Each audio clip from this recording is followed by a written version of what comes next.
Қайырлы күн, құрметті әлеуметтік желі қолданушы оқырмандар. Мектеп кітапханасы оқуға құштар мектеп жобасы аясында Ақсілеу Сейдімбектің 80 жылдық мерейтойына арналған «Шежіре ғұмыр» атты бейне шолу ұсынады. Ақсілеу Сейдімбек тұла бойымен көне қазақ мәдениетінің жаңа мыңжылдықтағы жалғасы, жаңғырығы, өзгеше сәні болып қалды. Жалпы мәдениет болмысы мықты тұлғалармен жаңарады. Ақсілеу Сейдімбек сынды тума таланттардың өмірі мен шығармашылығы соның дәлелі. Ақсілеу Сланұлы Сейдімбек 1942 жылы 12 желтоқсанда Атасу ауылы, Жаңарқа ауданы, Қарағанды облысында дүниеге келген. Жазушы, әдебиет зерттеушісі, ғалым, филология ғылымдарының докторы, профессор. Әкесі Слан екінші дүниежүзілік соғыста қайтыс болып, әкесінің ағасы Аманбектің тәрбиесін көріп өскен. 1961 жылы Әл-Фараби атындағы Қазақтың ұлттық университетіне оқуға түсіп, 1968 жылы журналистика факультетін бітіріп шыққан. Қазақтың ғасырлар бойы қалыптасқан асыл қазынасын, халық мұрасын тірнектеп жинап, хаттап қағазға түсіріп, рухани әлеміміздің жұтаң тартып, ұмтылуына өлшеусіз үлес қосып кеткен шығармашыл тұлғаның бірегейі Ақсілеу Сейдімбек.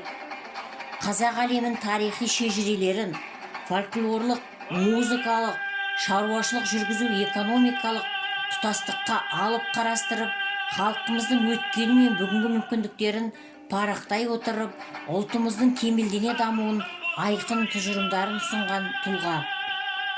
Қызметтері: Лениншіл жас газетінің тілшісі 1968-1975, Қарағанды облысы Орталық Қазақстан газетінің жауапты хатшысы 75-76 жылдары, 1976-83 жылдары Социалистік Қазақстан газетінің әдебиет және өнер бөлімінің меңгерушісі, 1983-1987 жылдары Білім және еңбек журналының бас редакторы, 1987-1988 жылдары Әлем альманағының бас редакторы, 1988-1997 жылдары Қазақ КСР ғылым академиясының әдебиет және өнер институтында ғылыми қызметкер, аға ғылыми қызметкер, жетекші ғылыми қызметкер, бөлім меңгерушісі болды.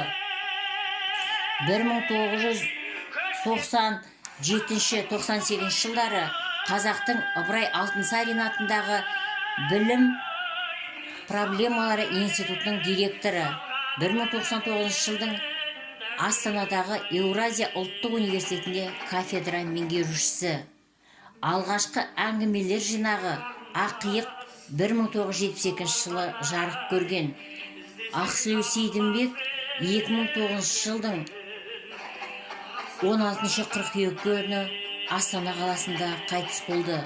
Жаңарқа ауданының орталығы Атасу кентінің іргесіндегі Қарауыл төбеге жерленді.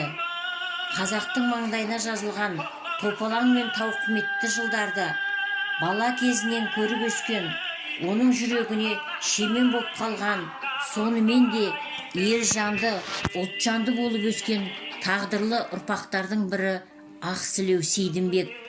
Балалық шағы соғыстан кейінгі ауыр тұрмыспен тұспа-тұс келген қазақ ұрпағы майдан даласында көрсеткен әке ерлігінен бекен, әлде тылда жүрсе де мойымай, ердің жұмысын неше жыл қайыспай көтерген ана ірілігінен бекен, ерекше өжет боп өскен. Жастық дәурен тұрмас, қайта мойын бұрмас, тоқтамастай, шап қанаттай, атқан оқтай, дәурен-ай. Өмір көркі тозбас, одан ешкім озбас, ескен желдей, көшкен сендей, аққан селдей, дәурен-ай. Аспандап алатын, асқақ қанатым, сағанда кез келер беу шіркін, тыным табатын. Бірге оқыған курстасы Әбдіраштың жарасқан құлыптас деп атап кеткен эпитафия кітабында Ақсілеуге бұлайша эпиграмма арнады. Бойы бар еркек көрінер, ойы бар зерек өрілер. Жазушы, әнші, һәм күйші, саятшы, ұста, зергер. Сөзіне сенсең осындай, өзіне сенсең досындай.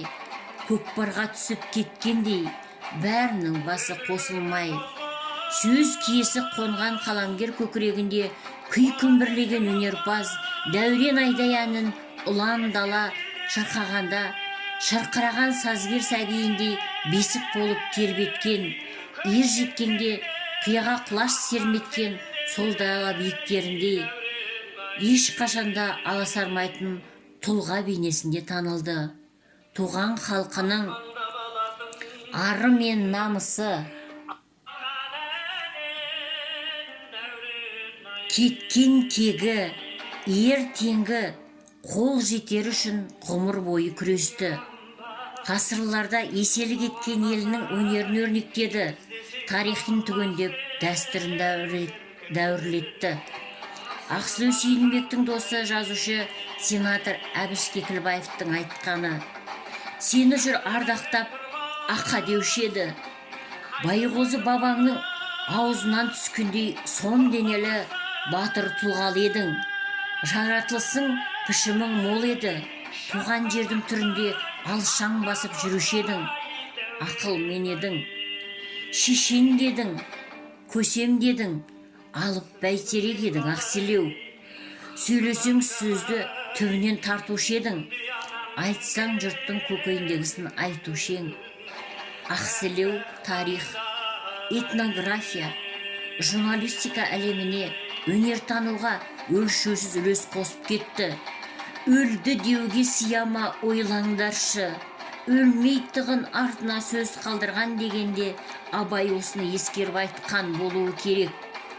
Ақселеудей арда замат енді қайта тумас, бірақ құт мекен, қасиетті жер.